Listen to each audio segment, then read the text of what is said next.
여러분 안녕하십니까? 2024년 6월 19일 수요일 좋은 아침입니다. 오늘 매일 한절 큐티 본문 말씀은 사도행전 22장 12절부터 29절까지 말씀입니다. 말씀의 제목은 로마의 시민 된 자입니다.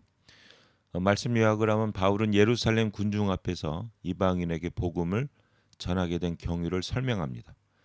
군중이 다시 광분하자 천부장은 바울을 고문하여 신문하려 합니다. 오늘 제가 묵상하는 큐티는 세 절입니다. 22장 27절부터 29절까지의 말씀입니다. 부대장은 바울에게 와서 말해보시오. 당신이 정말 로마 시민이요? 하고 물었다. 바울이 그렇소 하고 대답하자 부대장은 나는 많은 돈을 들여 이 시민권을 얻었소 하였다. 그래서 바울은 나는 날 때부터 로마 시민이요 하고 대답하였다. 바울을 신문하려던 사람들이 이 말을 듣고 곧 물러가고 부대장도 바울이 로마 시민이라는 것을 알고 그를 묶은 일로 두려워하였다입니다. 이제 천부장인데 또 이 세 번역은 부대장이라고 얘기하네요. 여러분 그 하나님은 합력하여 선을 이루시는 이제 분이시거든요. 사도 바울이 전에 나도 로마로 내가 노마를 보리라 이렇게 한 내용이 나오잖아요. 그 로마서에서도 이제 내가 노마를 통하여 스페인을 가고 싶다 이런 얘기를 하게 됩니다. 근데 이제 이 로마서를 쓴 게 바로 이제 고린도 교회에서 썼어요.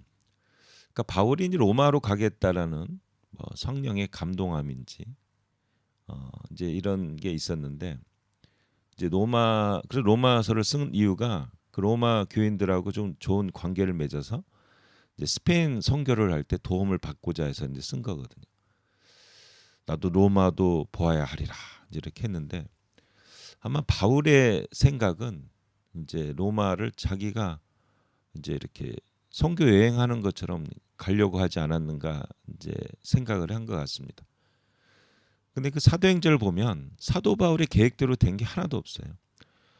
지금 이제 막 환경이 바뀌어가지고 결국은 이제 예루살렘에 헌금을 이제 조달하고 그러다가 예루살렘에서 지금 이제 체포되고 막 난리가 난 거죠. 그래가지고 이 천부장이 이제 바울을 고문하여 신문하려 할 때 바울이 나는 로마 시민권자인데 왜 고문을 받느냐 하는 얘기를 여기에 시작하게 됩니다. 만약에요 바울이 로마 시민권자가 아니었으면 이게 그냥 이 바울은 고문 받아가지고 예루살렘에서 어떻게 됐는지도 몰라요 상황이 지금. 근데 바울은 로마 시민권자라는 거죠. 사실 로마 시민권자는 이렇게 고문을 받으면 안 됩니다. 당시 로마가 최고의 나라인데. 그래서 여기 22장 29절에 보면 바울이 로마 시민이라는 것을 알고 그를 묶은 일로 두려워했다는 거. 이거 처벌 대상이에요.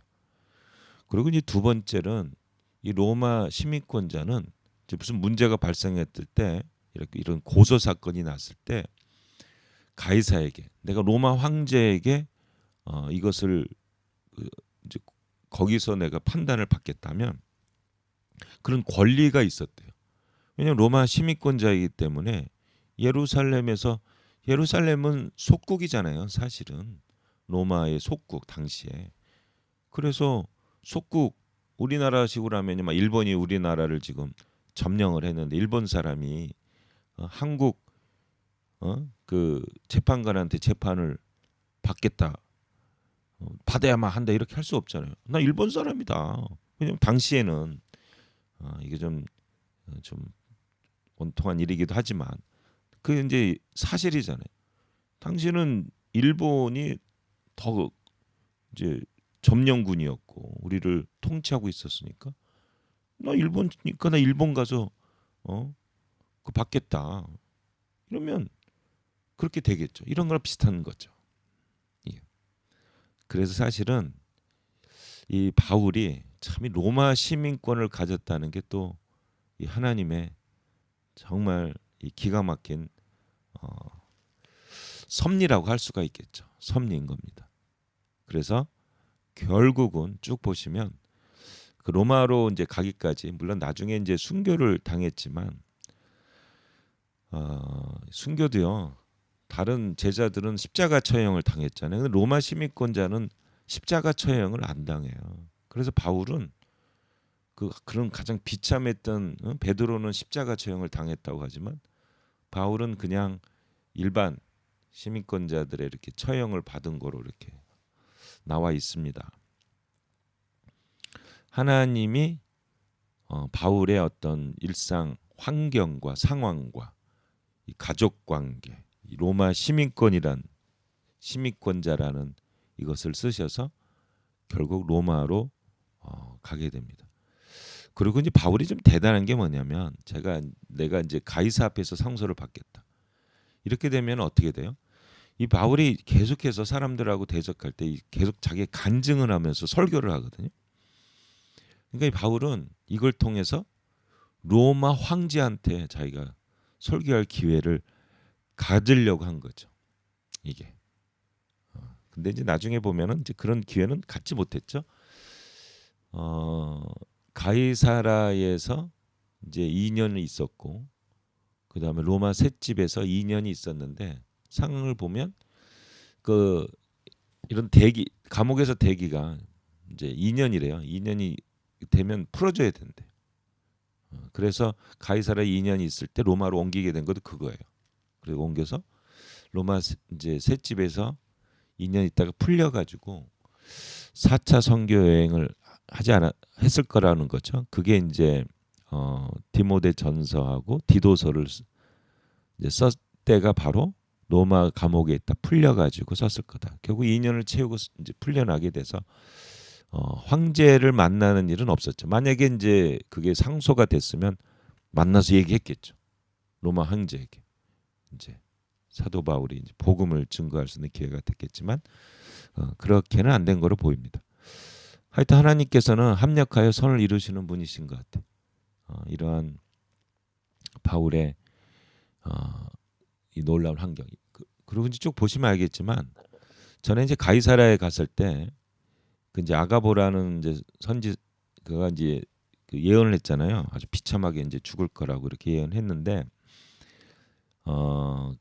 그 가이사라로 갈 때요. 하여튼 이제 기가 막히게 호위병 몇백 명을 데려갑니다. 꼭.